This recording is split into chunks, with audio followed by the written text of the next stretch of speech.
जय श्रीकृष्ण, दंडवत प्रणाम. जय शिवराय, जय स्वराज, जय स्वदेशी. मित्रांनो, आजची माझी सेवा माझ्या सर्व आया बहिणींसाठी, सर्व मातृशक्तीसाठी. बघा, मातृशक्तीमध्ये सर्वात जास्त कॅल्शियमची कमी, मॅग्नेशियमची कमी, फॉस्फरसची कमी, पोटॅशियमची कमी, आयरनची कमी सगळी दूर होऊन जाईल. किंवा काळवेळीसुद्धा सर्वात जास्त माता भगिनींमध्ये, पचनसंस्थासुद्धा माता भगिनींची जास्त बिघडलेली आहे. काय करायचं आहे, माझी तुम्हाला विनंती आहे, असा ऊस घ्या.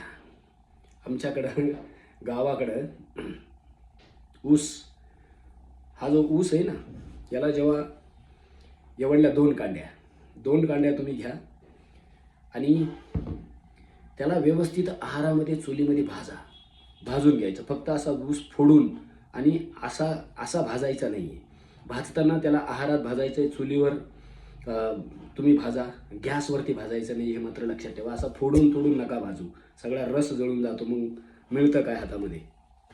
तर बघा, सगळ्यात महत्त्वाचं कावेळ उतरते. कावेळीचं हे सगळ्यात श्रेष्ठ औषध आहे. आमच्याकडं गावाला ऊस तोडून घराच्या छतावर ठेवला जातो आणि सकाळी सकाळी रिकाम्या पोटी खायला लावता, कावेळ उतरून जाते. पण मात्र सगळ्यात महत्त्वाचं म्हणजे calcium, magnesium, phosphorus, iron, potassium हे तुमच्या शरीराला नैसर्गिकरित्या मिळत असतं. याची तुम्ही विलक्षण लाभ तुम्ही समजून घ्या. कोणालाही कधी कॅल्शियमची कमी पडणार नाही, मॅग्नेशियमची कमी पडणार नाही.